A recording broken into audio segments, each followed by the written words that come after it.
इस रेसिपी को बनाने के लिए कोई तीर नहीं चलाना पड़ता और ना ही कोई रॉकेट उड़ाना पड़ता है, लेकिन फिर भी अगर ये परफेक्ट तरीके से ना बनाई जाए तो घर में बहुत ज़्यादा सुनने को मिलते हैं कि कम से कम कोफ्ते तो सही से बना लिया करो। माशाल्लाह बहुत ज़बरदस्त रेसिपी है।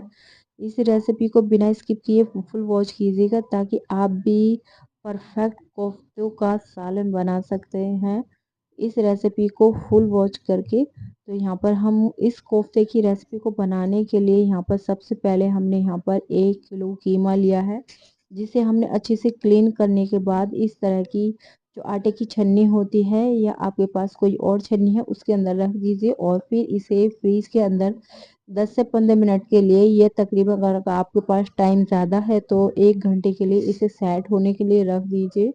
तो इस तरह से अच्छे से हमने कीमे को सेट होने के लिए रख दिया था और हमारा जो कीमा है बिल्कुल भी इसके अंदर पानी नहीं होना चाहिए। इस तरह से आपको यहाँ पर कीमा लेना है मशीन का निकला हुआ। फिर आप घर पर भी इसमें एक बार सिल पत्थर से भी इसे पीस सकते हैं, जिससे कि आपके जो कोफ्ते हैं बिल्कुल बढ़िया बनेंगे। जिसमें 1 चम्मच हमने यहाँ पर लिया है मोटी कुटी हुई लाल मिर्च, हल्दी पाउडर, गरम मसाला और नमक जायके के मुताबिक। और इसके बाद यहाँ पर डालेंगे हम फ्रेश कटा हुआ हरा धनिया। 1 मुट्ठी यहाँ पर मैंने हरा धनिया कट किया हुआ था और एक ही यहाँ पर प्याज को बारीक चॉप कर लिया था। तो इस तरह से हम दोनों बोटियों को पहले साइड कर लेंगे और अच्छे से कीमे को फैला लेंगे और इसमें हम ये दोनों चीज़ों को ऐड कर देंगे। यकीन मानिए आपके कोफ्ते भी बिल्कुल परफेक्ट बनेंगे अगर आप इस रेसिपी को फॉलो करके अगर आप अपने कोफ्ते बनाते हैं। तो यहाँ पर मैंने यहाँ पर खिले हुए चने को यहाँ लिया था 100 ग्राम। 1 किलो में आप 100 ग्राम यहाँ पर चने ले लीजिए और यहाँ पर हमने इसे बिल्कुल मिक्सी में डालकर बिल्कुल बारीक कर लिया और यहाँ पर हमने इनको पीस लिया। तो यहाँ पर एक अदद अंडे को डालेंगे। अगर आपके पास एक खसखस है तो उसे भी 1 से 1.5 चम्मच आप पीस करके इसके अंदर ऐड कर लीजिए। माशाल्लाह बहुत ही ज़बरदस्त रेसिपी बन कर के तैयार होती है और इस तरह से अच्छे से सभी मसालों को डाल करके अच्छे से मिक्स कर लेना है और इस तरह से मिक्स करने के बाद यहाँ पर इस तरह से पानी का हाथ लगा लीजिए और इस तरह से यहाँ पर प्रेस करते हुए यहाँ पर हम गोल शेप में यहाँ पर इस तरह से अपने कोफ्तों को तैयार कर लेंगे। तो आप यहाँ पर छोटे या वो किसी भी साइज़ में बना सकते हैं, लेकिन छोटे साइज़ में बनाएंगे तो आपके जो कोफ्ते हैं और भी डबल साइज़ हो जाता है इनका फूल करके। और जब तक हमारे कोफ्ते बन रहे हैं तो हम यहाँ पर इसके लिए मसाला तैयार कर लेते हैं, जिसके लिए हमने यहाँ पर कढ़ाई ली है। तो आप बर्तन इस तरह से लें जिसमें कि जो स्पेस थोड़ा ज़्यादा हो, जिससे कि आप जो कोफ्ते हैं वो अच्छी तरह से यहाँ पर एक एक कोफ्ते को रख सकें और अच्छे से यहाँ पर पक भी जाएं। तो यहाँ पर मैंने 3 बड़े चम्मच ऑयल को अच्छे से गर्म करने के बाद एक प्याज को यहाँ पर हमने इसके अंदर फ्राई कर लिया था गोल्डन ब्राउन होने तक और बाकी 2 प्याज का हमने पेस्ट बना लिया था। एक कुछ लहसुन और अदरक का। तो यहाँ पर जब हमारी प्याज जो है अच्छे से ब्राउन हो जाए तो यहाँ पर हम इसको निकाल लेंगे और इसे बाहर रख देंगे अच्छे से ठंडे होने के लिए। या आपको जल्दी है बनाने की तो आप इसे फ्रीज में भी सेट होने के लिए रख सकते हैं। अब जो हमारे कोफ्ते हैं वो भी यहाँ पर तैयार हो चुके हैं और जब हमारे कोफ्ते तैयार हो जाएं तो यहाँ पर हम बचे हुए इसी ऑयल के अंदर अपने कोफ्तों को यहाँ पर इस तरह से एक एक कोफ्ते को डालेंगे इजी तरीके से। देखिए इस तरह से एक एक कोफ्ते को डाल लीजिए और कम से कम 3 से 4 मिनट तक आपको इन्हें टर्न नहीं करना है। इस तरह से जितने भी आपके पैन के अंदर आ जाएं उतने आप यहाँ पर डाल लीजिए और यहाँ पर इन्हें हम फ्राई करेंगे। तो आज मैं इन्हें फ्राई करके बना रही हूँ, लेकिन आप बगैर फ्राई किए हुए भी बना सकते हैं। उसकी जो वीडियो है वो भी मेरे चैनल पर अपलोड है, मेरी पिछली वीडियोस में आप चेकआउट कर सकते हैं। माशाल्लाह बहुत ज़बरदस्त रेसिपी है। इस तरह से अगर आप कोफ्ते का सालन बनाते हैं तो आपके जो कोफ्ते हैं कभी भी नहीं टूटेंगे और ना ही फटेंगे और इसी तरह से आपके कोफ्ते बनेंगे। और जब भी आप कोफ्ते बनाते हैं तो बड़े के जो गोश्त होता है उसका आप कोफ्ते बनाएं, बच्चे का जो गोश्त होता है उसका ना बनाएं। तो उसी में जो असली जायका है उन्हीं कोफ्तों का आता है। तो इस तरह से आप हमने सभी कोफ्तों को यहाँ पर फ्राई कर लिया था। तो मैंने आधे कोफ्तों को फ्राई किया था और आधे कोफ्ते मैंने दोबारा से फ्राई कर लिए थे। तो इस तरह से हमने सभी कोफ्तों को फ्राई कर लिया था। और आज की ये रेसिपी आपने किस मुल्क से देखी कमेंट्स में ज़रूर बताइएगा। तो देखिए इस तरह से यहाँ पर बाकी बचे हुए सभी कोफ्तों को हमने यहाँ पर फ्राई कर लिया। माशाल्लाह बहुत ही ज़बरदस्त रेसिपी है, एक बार इस तरह से आप बनाइएगा। आपको फैमिली में सभी को बहुत ज़्यादा पसंद आने वाली है। ईद हो या इफ्तार हो या आप किसी भी ओकेशन पर इन्हें इस तरह से बना सकते हैं, सभी को बहुत ज़्यादा पसंद आएंगे ये कोफ्ते का सालन।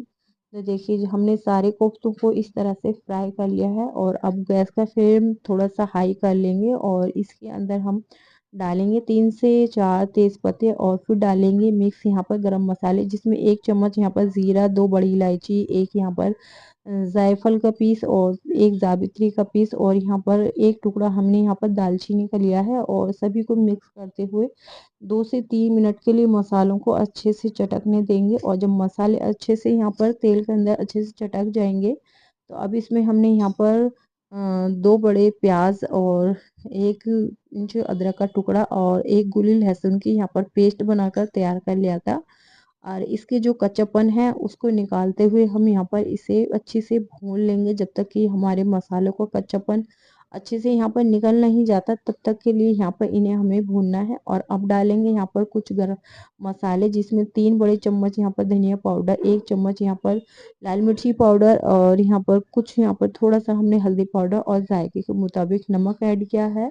और इसमें यहाँ पर तकरीबन थोड़ा सा पानी डालते हुए यहाँ पर मसालों की अच्छे से यहाँ पर भुनाई करेंगे जब तक कि हमारा मसाला अच्छे से भून नहीं जाता। अच्छा, मसाला भूनने से पहले यहाँ पर आप अपनी इन बोटियों को डाल दीजिए ताकि जो बोटियां है वो भी मसाले के अंदर अच्छे से यहाँ पर गल जाए। तो यहाँ पर हमने मसालों के साथ साथ यहाँ पर 1 कटोरी भर करके दही का इस्तेमाल किया है और दही को यहाँ पर थोड़ा सा पानी डाल करके इसी कटोरी से आधी कटोरी यहाँ पर पानी डाल देंगे ताकि हमारा गोश्त भी गल जाए और मसाले भी अच्छी तरह से यहाँ पर भुन जाए।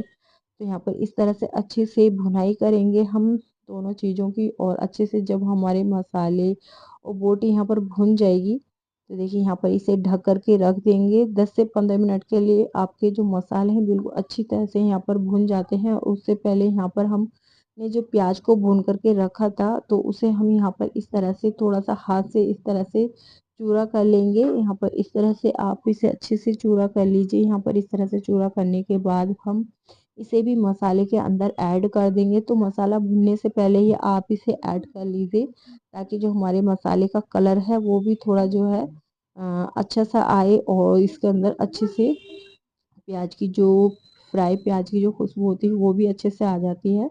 तो इस तरह से अच्छे से मसालों की हम यहाँ पर पहले खूब अच्छे से यहाँ पर भुनाई कर लेंगे और जब मसाले हमारे अच्छे तरह से भुन जाएंगे, बिल्कुल स्मेल निकल जाएगी, तो यहाँ पर जो मेन आपकी जो होती है तो आप अच्छे से मसाले अगर भुन जाते हैं तभी आप कोफ्ते यहाँ पर ऐड करें, जिससे कि आपको कोफ्तों में बिल्कुल भी स्मेल नहीं आएगी और आपके कोफ्ते हैं बिल्कुल परफेक्ट बनेंगे। तो यहाँ पर जब मसाले हमारे अच्छे से भुन जाएंगे तो यहाँ पर हमने इसके अंदर 1 गिलास पानी ऐड कर दिया है और थोड़ा सा इसको यहाँ पर गर्म होने के बाद पानी को यहाँ पर जब मसाले के अंदर थोड़ा सा गर्म हो जाएंगे मसाले तो उससे पहले ही आपको यहाँ पर एक एक कोफ्ते को इस तरह से रखना है। सभी कोफ्तों को हम इसके अंदर शामिल कर लेंगे। देखिए जब आप बड़े तले का बर्तन लेंगे तो जो आपके कोफ्ते हैं बिल्कुल अलग अलग यहाँ पर रख दीजिए। तो अच्छा तरह से बिल्कुल आपके जो कोफ्ते हैं बिल्कुल कुक भी हो जाएंगे और एक एक कोफ्ता आपका बिल्कुल अलग नज़र आएगा और ना ही टूटेंगे और ना ही यहाँ पर फटेंगे कोफ्ते।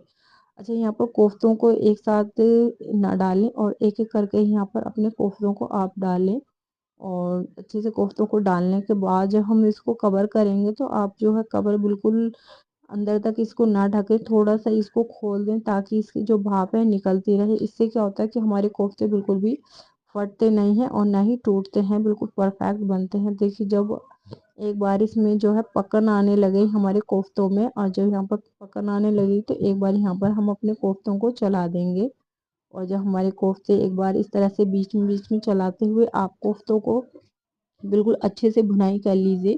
तो यहाँ पर बिल्कुल अच्छे से जब हमारे कोफ्तों की भुनाई हो जाएगी फिर हम इसके अंदर ऐड करेंगे थोड़ा सा पानी। अगर आप चाहें तो इसी तरह से भी रहने दे सकते हैं, लेकिन अभी हमारे कोफ्ते अच्छी तरह से बिल्कुल भुनाई नहीं हुई है। जब तक ये अच्छी तरह से भुनाई ना हो जाए तब तक आप अपने कोफ्तों को बिल्कुल अच्छे से भून लीजिए और मसाले को बिल्कुल खींच लीजिए। और जब मसाले अच्छे से खींच जाएंगे कोफ्तों के साथ, तो हमारी जो रेसिपी है बहुत ही शानदार तैयार होती है।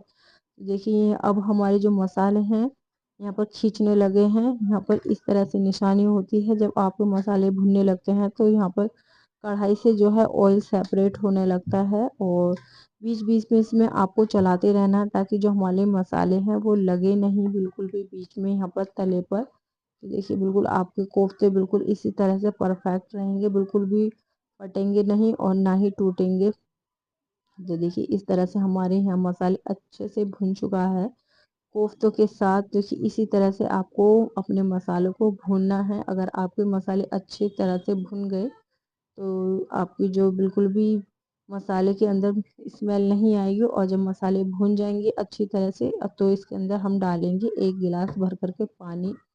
तो यहाँ पर पानी डालने के बाद इसे आप कवर कर दीजिए 10 से 15 मिनट के लिए, जब तक कि अच्छे से यहाँ पर जो है हमारे जो तरी है वो अच्छे से पक नहीं जाती। और अब यहाँ पर हम डाल देंगे इसके अंदर 2 से 3 हरी मिर्ची को यहाँ पर इस तरह से हमने कट कर लिया था। और यहाँ पर थोड़ा सा फ्रेश हरा धनिया 1 मुट्ठी यहाँ पर मैंने ऐड कर दिया है। और यहाँ पर आधा चम्मच यहाँ पर मिक्स गरम मसाला पाउडर हमने यहाँ पर ऐड कर दिया है। और इस तरह से हम कुछ देर के लिए इसे कवर कर देंगे और फिर यहाँ पर इसे मिक्स करेंगे। यकीन मानिए बहुत ही शानदार आपके ये कोफ्ते का सालन बन कर के तैयार होगा और सभी को बहुत ज़्यादा पसंद आएगा। अगर आप इस तरह से मेरी भी रेसिपी को फॉलो करके अगर आप कोफ्ते का सालन बनाते हैं तो बहुत ही परफेक्ट तरीके से बनेगा। और कभी भी आपके जो कोफ्ते हैं आपको घर में कोई भी शिकायत नहीं मिलेगी और बिल्कुल परफेक्ट बनेंगे इस तरह से। और कभी भी ना ही टूटेंगे और ना ही फटेंगे। माशाल्लाह बहुत ही ज़बरदस्त रेसिपी मैंने आपको दी है। वीडियो अगर ज़रा भी हेल्पफुल लगी हो तो प्लीज़ वीडियो को एक लाइक, चैनल को सब्सक्राइब कीजिएगा और कमेंट बॉक्स में अपनी राय ज़रूर दीजिएगा। और इस रेसिपी को आप इफ्तार के लिए आप इस रेसिपी को तैयार कर सकते हैं। तो इसे मैं महीने में 2 से 3 बार इस रेसिपी को ज़रूर बनाती हूँ और घर में सभी को बहुत ज़्यादा पसंद आती है। तो इस तरह से अगर वीडियो अगर ज़रा भी हेल्पफुल लगी हो तो प्लीज़ वीडियो को एक लाइक और हाइप के बटन को ज़रूर प्रेस कर लीजिएगा। तो इस तरह से आप भी अपने कोफ्ते का जो सालन है बिल्कुल परफेक्ट तरीके से बना सकते हैं और सभी को बहुत ज़्यादा पसंद आएगी ये रेसिपी। और अपनी फीडबैक ज़रूर दीजिएगा कि कैसे बने आपके ये कोफ्ते के सालन की रेसिपी।